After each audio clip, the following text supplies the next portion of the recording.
সুফল মেলে। যে কোনো সমস্যার সঠিক জ্যোতিষ বিচার ও প্রতিকারের মাধ্যমে সমাধানে এক ও অনন্য মাতৃসাধক জ্যোতিষী শ্রী দেবরাজ শাস্ত্রী। তার মহাশক্তি কবজে যে কোনো সমস্যার দ্রুত সমাধান করুন। মাতৃসাধক জ্যোতিষী শ্রী দেবরাজ শাস্ত্রী। নমস্কার, কেমন আছেন? কেন এই প্রশ্নটা করলাম জানেন? এই প্রশ্নের কারণ হচ্ছে, দীর্ঘদিন ধরে তো অনুষ্ঠানটা করছি, আর আমার অনুষ্ঠান যারা শোনে তারা প্রত্যেকটা মানুষ সচেতন হচ্ছেন। আর সচেতনতা বোধ যখনই মানুষের জীবনে তৈরি হবে, তখনই তারা ভালো থাকার উপায় খুঁজে পাবে। তাই আমি প্রথম অনুষ্ঠানটা করলাম কেমন আছেন। এই সচেতনতা বোধটা কিন্তু এখন প্রত্যেকটা মানুষের মধ্যে তৈরি হয়েছে। কারণ ছোটবেলা থেকেই শুনেছেন জ্যোতিষ এবং তন্ত্র এই দুটোরই মাহাত্ম্য আছে, কিন্তু দীর্ঘদিন ধরে এখনো যা দেখছেন যে জ্যোতিষ তন্ত্রের মাহাত্ম্য থাকলেও জ্যোতিষ এবং তন্ত্রের কাছে গিয়ে আমরা বারবার বা জ্যোতিষী বা তান্ত্রিকদের কাছে গিয়ে আমরা অনেক সময় অনেকভাবে ফেলিওর হচ্ছি। পয়সাগুলো জলাঞ্জলিতে চলে যাচ্ছে। এর কোনো উপায় কি জানা যায়? কারণ সকাল থেকে রাত অবধি প্রচুর অনুষ্ঠান দেখি, সবাই বলে আমার কাছে আসো আমি পাইয়ে দেব, আমার কাছে আসো আমি করে দেব, আমার কাছে এলেই সবকিছু হয়ে যাবে। এই যে কথা শুনতে শুনতে কিছু কিছু মানুষের কাছে আমরা পৌঁছেছিলাম বিশ্বাস নিয়ে, কিন্তু তারা যখন প্রতিকার প্রতিবিধান করলো কিছুদিনের মধ্যে বোঝা গেল যে আমার প্রতিকার প্রতিবিধানটাই জলে গেছে। অর্থাৎ সমস্যার মতোই আছে, উল্টো বেড়েছে, কমে তো নেই, কিন্তু আমার পয়সাগুলো জলাঞ্জলি হয়ে গেল। এই যে বিশ্বাস থেকে অবিশ্বাসে পরিণত হলো, এর কিছুটা মূলত কারণ কিন্তু আপনারাই ছিলেন, সেটা আপনারা জানতেন না। যেটা দেবরাজ শাস্ত্রী অনুষ্ঠান ফলো যারা করেছে তারা কিন্তু এখন জানতে পারছেন যে ভুলটা সত্যিই আমাদের ছিল, আমাদের মানে আপনাদের।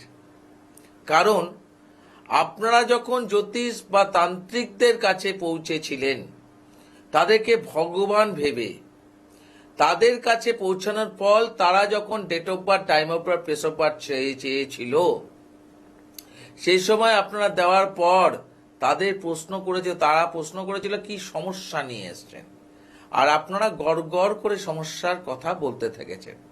তার ফলে আপনারা বুঝতে পারেননি যে আদৌ সেই ব্যক্তি আমার সমস্যা মুক্ত করতে পারবে কিনা, সেটা কিন্তু আপনারা বুঝতে পারেননি। কারণ আপনার ভবিষ্যৎ যিনি দেখতে পান, তিনি আপনার অতীত দেখতে পাবেন না, এটা তো হতে পারে না। কোনোদিনও হয়েছে? হয়নি। যিনি ভবিষ্যৎ দেখতে পাচ্ছেন এত কিছু, সে অতীতও নিশ্চয়ই দেখতে পাবেন। আর অতীত দেখা মানে হচ্ছে পরীক্ষা দেওয়া নয়, অতীত দেখা মানে হচ্ছে যে ব্যক্তির কাছে আমি এসছি আমার নিজের ভাগ্য বিচার করার জন্য, সেই ব্যক্তি কতটা আমার বিষয় নিয়ে বলতে পারছে বা আমি কতটা মেলাতে পারছি অতীতের, সেই জায়গাটা দেখার জন্যই। কিনা এটা পরীক্ষা করার জন্য না, আমি সেই ব্যক্তিটাকে যাচাই করে নিচ্ছি। যাচাই করার তো অধিকার আছে আপনাদের, কেন নেই? আপনি তো অর্থের বিনিময়ে তার কাছে এসছেন, অর্থাৎ আপনি তো ভিজিট দিয়েছেন, তাহলে যাচাই করতে পারবেন। কিন্তু আপনারা সেই যাচাই না করে আপনারা ভীতগ্রস্ত হয়ে, ভয়গ্রস্ত হয়ে আপনারা নিজেদের সমস্যার কথা গড় করে বলেছেন। তাই আপনাদের কিছুটা গচ্ছিত অর্থ এইভাবেই নষ্ট হয়েছে। কিন্তু এখন অনেক মানুষ সচেতন হয়েছেন। এই সচেতনতা বোধের জন্যই আমি জিজ্ঞেস করলাম কেমন আছেন। কারণ এখন অনেক মানুষকে বলতে শুনি, স্যার আপনার কথা অনুযায়ী আমি একজনের কাছে গেছিলাম, তাকে গিয়ে আমি দেখিয়েছি, কিন্তু দেখানোর পর আমি বলেছিলাম যে আমি কিন্তু কিছু বলবো না, আমি date of birth, time of birth, place of birth দেবো, কিছু বলবো না। সেই ব্যক্তি বলল, আপনি কি আমাকে পরীক্ষা করতে এসেছেন? তাহলে পরীক্ষা করতে আসিনি, আপনি তো আমার ভবিষ্যৎ, অতীত, বর্তমান সবই তো দেখতে পাবেন, তাহলে বলার তো উদ্দেশ্যটা আপনার। তিনি বললেন আমার কাছে এত সময় নেই। তখন আমি বললাম তাহলে সময় যখন নেই তাহলে কি বলো, আপনার সমস্যা থাকলে বলুন, আর নইলে আপনি আপনার ভিজিট নিয়ে চলে যান। আমি কি করেছি স্যার, উঠে ভিজিট নিয়ে চলে এসেছি। স্যার আপনার কথাগুলোর সঙ্গে হুবাহু মিলে গেল। এখন অনেক মানুষের মধ্যে বলতে শুনছি, ভালো, এই যে সচেতন বোধটা আপনাদের মধ্যে আসছে, এই সচেতনতা বোধের জন্য আজকে কিন্তু অনেক মানুষজন প্রকৃত মানুষের কাছে পৌঁছে প্রকৃত প্রতিকার প্রতিবিধান করে আজকে কিন্তু ভালো আছে। লক্ষ্য করুন তো, বিগত 10-15 বছর পিছিয়ে যান, সেই সময়কার সমস্যার কতগুলো পয়সা নষ্ট হয়েছে, আর এখন কয়েকটা মানুষের কাছে গিয়ে আপনার প্রতিকার প্রতিবিধান করে রেজাল্ট পাচ্ছেন। দেখুন তো আপনি। হ্যাঁ স্যার, রেজাল্ট কিন্তু এখন পাচ্ছি, কারণ আপনার বলার কথা অনুযায়ী যারা বলছে আপনি কিছু বলবেন না, আমি বলবো, আমি অতীত মিলিয়ে তারপর বলবো, তাদের উদ্দেশ্যে যখন আমি দেখছি সবকিছু মিলিয়ে দেওয়ার পরে সেই যখন বলছে এই প্রবলেমটা এই কারণে হয়েছে, এই টাইমের মধ্যে হয়েছিল, তখন তাকে প্রতিকার দেওয়ার পরে আমি কিন্তু কিছুদিনের মধ্যেই দেখতে পাচ্ছি, রেজাল্ট বুঝতে পারছি। এটা ভালো লাগছে স্যার। তা এটা আমার বিষয় ছিল না, এটা সচেতনতা বোধের জন্য। তা আমার বিষয়টা হচ্ছে, অনেক সময় অনেক বাবা মা মেয়ের বিয়ে দিতে গিয়ে বাধাপ্রাপ্ত হচ্ছেন। বিশেষ করে বয়স বেড়ে যাচ্ছে মেয়েদের, কিন্তু মেয়েরকে কিছুতেই বিয়ের পিঁড়িতে বসাতে পারছেন না। এর কারণটা কি? এর অনেক বড় কারণ আছে, কিন্তু কারণ বলতে গেলে এখন প্রোগ্রাম শেষ হয়ে যাবে, অনেক প্রোগ্রাম বাড়াতে হবে আমাকে, তাই এটা ওটুকুন ভাবে বলা যায় না। তাও আমি বলে দিচ্ছি, কারণ হচ্ছে দুরকম। একটা হচ্ছে কানেকশন যদি ঠিকঠাক ভাবে না থাকে বা কোনো জায়গায় অবস্টাকল থাকে, সেখানে মেয়েকে চেষ্টা করলেও বিয়ের পিঁড়িতে বসাতে পারবেন না। আবার অনেক সময় মেয়ে বা ছেলের বিয়ে বেঁধে রেখে দেয়। এই বাধার ফলে কোনো না কোনোভাবে কানেকশন থাকলেও কোনো না কোনোভাবে মেয়ের বিয়েতে সেই পিঁড়িতে বসাতে পারছেন না। এটা একজন জ্যোতিষ বা তান্ত্রিকরা আপনাকে এই কাজগুলো ধরতে পারবে এবং করাতে পারবে। কিন্তু এই বিয়ে তো দিলাম অনেক কষ্ট করে, কিন্তু বিবাহিত লাইফ ডিস্টারবেন্স হলো কেন? আমার মেয়ে তো মাঙ্গলিক নয়, আমার ছেলে যা জামাই সেও তো মাঙ্গলিক নয়, তাহলে বিবাহিত লাইফ ডিস্টারবেন্স কেন হলো? বিবাহিত লাইফ ডিস্টারবেন্সের সঙ্গে মাঙ্গলিকের কোনো সম্পর্ক নেই, কিন্তু আপনাদের মাথায় ঢুকে আছে মাঙ্গলিক মানে বিয়ের সমস্যা।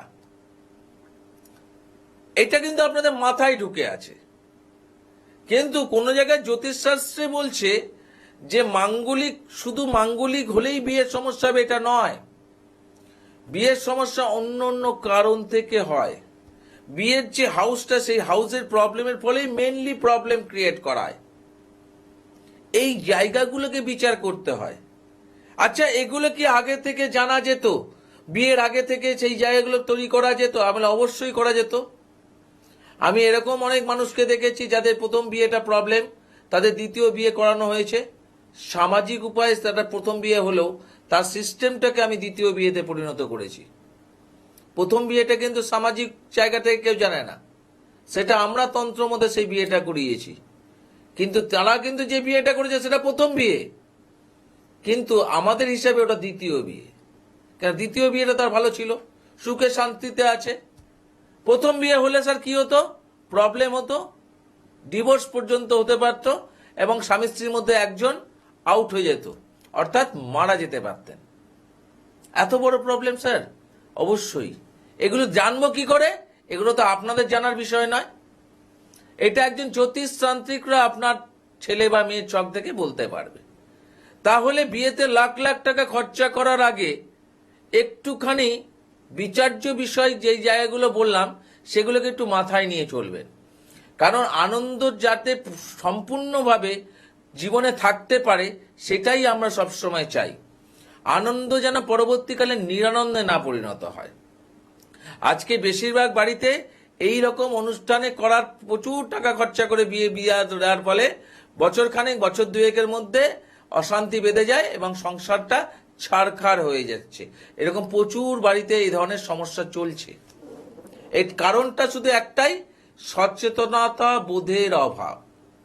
এগুলো আগে থেকেই জানা যেত, এগুলো আগে থেকে প্রোটেকশন করে বিয়ে দেওয়ানো যেত যদি আপনাদের ভিতরে আসতো সচেতনতা বোধ। এবার আপনারা প্রশ্ন করতেই পারেন যে স্যার আমরা তো কিছু কিছু মানুষ সচেতনতা বোধ ছিলাম, আমরা জ্যোতিষ ছাড়া কথা বলিনি, তন্ত্র ছাড়া কথা বলিনি, আমরা মেয়ের বিয়ের আগে জ্যোতিষ তন্ত্রকে তান্ত্রিকের কাছে গিয়ে দেখিয়েছি, তার অনুযায়ী প্রতিকার করেছি, তারপরেও কেন এত প্রবলেম? সত্যি আপনার কথাটা ফেলে দেওয়ার কথা নয়, প্রবলেমটা একটাই যে সেখানে গিয়ে আপনারা থেকেও সেই জ্যোতিষ যখন প্রশ্নগুলো করেছে সেইগুলো উত্তর দিয়েছেন, তাকে বলতে দিয়েছেন কি? সে বিচারটা ধরতে পেরেছিল কি? আপনার বিবাহিত মেয়ের বিবাহিত লাইফ প্রবলেম, ছেলের বিবাহিত লাইফ প্রবলেম, সে বলেছিল কি?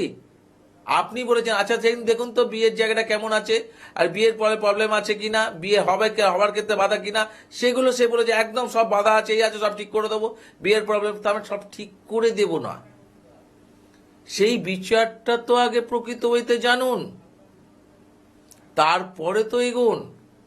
জ্যোতিষশাস্ত্রটা এত সোজা সাবজেক্ট নয়, তন্ত্রটা এত সোজা সাবজেক্ট নয়। অনেকে সোজায় পরিণত করে ফেলেছে, কিন্তু এটা সোজা সাবজেক্ট নয়। আর ভাগ্য পরিবর্তন করা যায় কি? আপনাদের প্রশ্ন যেটা হচ্ছে, আমি বলবো যে না, ভাগ্য পরিবর্তন করা যায় না, পরিহাস থেকে মুক্ত রাখা যায়। পরিবর্তন আর পরিহাস দুটোর মধ্যে কিন্তু তফাৎ আছে। এই তফাৎকে বুঝে যারা সরাসরি ভাবে আমার সঙ্গে দেখা করতে চাইছেন যে না, প্রকৃত মানুষের কাছে গেলে প্রকৃত বিচার যেমন পাওয়া যায়, প্রকৃত সমাধানের রাস্তাও ঠিক প্রকৃতভাবে পাবো, সেই আশায় যারা মনে করছেন স্যারকে কোথায় কোথায় পাবো, তাদের উদ্দেশ্যে বলছি প্রত্যেক শুক্রবার পাবেন রাসবিহারীতে, প্রত্যেক শনি ও রবিবার পাবেন চুচুড়াতে, প্রত্যেক মাসে একবার পাবেন কৃষ্ণনগর, মাসে একবার পাবেন দুর্গাপুর, মাসে একবার পাবেন বর্ধমান। যে প্রান্তে থাকুন সেই প্রান্তে বুকিং করে আসতে হবে, বুকিং ছাড়া চেম্বারে অ্যালাউ নেই। আর অনলাইন কনসালটেন্সি, যারা দূর দূরান্ত থেকে আমার অনুষ্ঠান দেখছেন, এবং অনলাইন কনসালটেন্সিতে কেন বলছি, আমার অনলাইন কনসালটেন্সি পজিশনটা অনেক বেশি এবং অনেক দূর দূরান্ত থেকে মানুষ কিন্তু এইভাবে অনলাইন করিয়ে আসে। তাই বারবার বলছি, যারা আসতে পারছেন না বা এই মুহূর্তে উপায় নেই কিন্তু সমস্যায় পড়ে আছেন, চিন্তার কোনো কারণ নেই। অনলাইন কনসালটেন্সির মাধ্যমে বিচারটাও যেরকম আপনি পাবেন সঠিক উপায়ে, এবং তার জন্য যদি কোনো প্রতিকার প্রতিবিধান লাগে সেটাও পাবেন সঠিক উপায়। কেন লাগে প্রশ্নটা করলাম, কারণ আমি একমাত্র ব্যক্তি যে আপনি এলেই প্রতিকার দেবে এটা নয়, যেখানে বুঝবো প্রতিকার দেওয়া উচিত সেখানেই দেব, যেখানে বুঝবো যে না এই প্রতিকার দিয়ে এখন আপনাকে আমি ডেভেলপ করাতে পারবো না, কারণ আপনার গচ্ছিত অর্থ আমি কিন্তু মিসইউজ করাই না। তাই প্রকৃত ওয়েতে যারা আমার কাছে এসছেন, প্রকৃতভাবে প্রতিকার প্রতিবিধান করেছেন, প্রত্যেকটা মানুষ সফলতা অর্জন করতে পেরেছে। কারণ আমার বংশ পরম্পরা রিলেটেড মহাশক্তি কবচ আজকে জয় জয়কার করে দিচ্ছে। কারণ আমি জোর গলায় এই জন্য এক বাক্যে বলি, প্রত্যেক কবচ বারবার দেবরাজ শাস্ত্রীর বংশ পরম্পরার মহাশক্তি কবচ একবার, যার গলায় থাকবে তাকে ওই সমস্যা থেকে মুক্ত হতেই হবে। কারণ এটা দেবরাজ শাস্ত্রীর হাত ধরে আপনার কাছে যাচ্ছে এবং দেবরাজ শাস্ত্রীর গুরুর আশীর্বাদ এর সঙ্গে জড়িয়ে আছে, তাই এখানে রেজাল্ট পেতে বাধ্য। কেন বংশ পরম্পরা রিলেটেড। হ্যাঁ, কিছু মানুষজন আমাকে প্রশ্ন করেন, তার জন্য যার কবচটার দাম কত, না ওইভাবে প্রশ্ন করবেন না, কারণ এখনকার দুর্মূল্য বাজারে অল্প পয়সায় আপনাকে আমি গেইন করাতে পারবো না। কেন প্রকৃত ওয়েতে কাজ করতে গেলে সেটা খরচা সাপেক্ষ, অনেক দুর্লভ দুর্লভ জিনিস অ্যাপ্লাই করতে হয়। তাই সেই জায়গা থেকে অল্প পয়সায় যদি কেউ চান যে আমার সঙ্গে প্রতিকার প্রতিবিধান করাবেন, তাদেরকে কিন্তু আমি সেইভাবে রেজাল্ট দেওয়াতে পারবো না, কারণ বাজারটা দুর্মূল্য বাজার, এখন বহু বহু জায়গা থেকে বেড়ে গেছে। যারা প্রকৃত ওয়েতে কাজ চাইছেন তাদের জন্য যোগাযোগ করার দুটো নাম্বার দেওয়া রইল। আর আজকে বলছে সময় তো নেই, আবার দেখা হবে ঠিক একই সময় একই টাইমে। আজকের মতো বিদায়, নমস্কার।